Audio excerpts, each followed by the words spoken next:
Hagacha ukol olgan edim. Ertasiga test qilib ko'rsam, testda chiqyapti.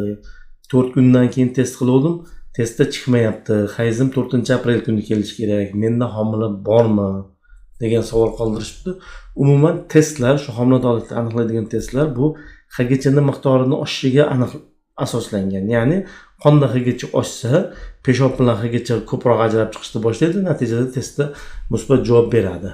Ya'ni siz kecha hagacha olgan bo'lsangiz, mana hagacha oldim, ertasiga testda chiqyapti deyapsiz. Kecha hagacha olib, ertasiga testda chiqadigan bo'lsa, bu o'sha hagachani ta'siri. Bu homila bilan bog'liq emas. Endi hozirgi holatingizda bilmoqchi bo'lsangiz, buni hagachaga qon topshirib ko'rsa bo'ladi.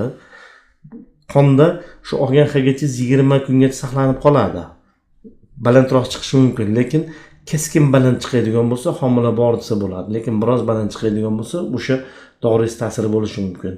Va ikkinchi, eng asosiy aytadigan narsam bu sabr qilish kerak.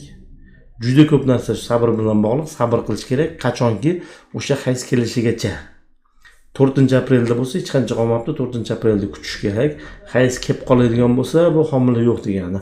Hayz kelmaydigan bo'lsa, qolgan tekshiruvlarni hagachani tekshirasizmi, test qilasizmi, boshqami, o'shandan keyin qilinsa to'g'riroq bo'ladi.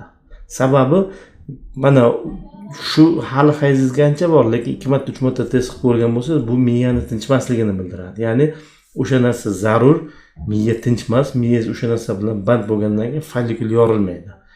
Follikul yetilib yorilishining eng asosiy shartlaridan biri bu bosh miya tinch bo'lishi kerak, ya'ni sokin bo'lishi kerak. Mana shu narsa bo'lmaydigan bo'lsa, foydasi yo'q. Shuning uchun birinchi o'rinda miyani tinchlantirish kerak, sabr qilish kerak, hayz vaqtini kutish kerak. Hayz vaqtida hayz kelmaydigan bo'lsa, undan keyin homiladorlikka tekshirib ko'rish kerak bo'ladi.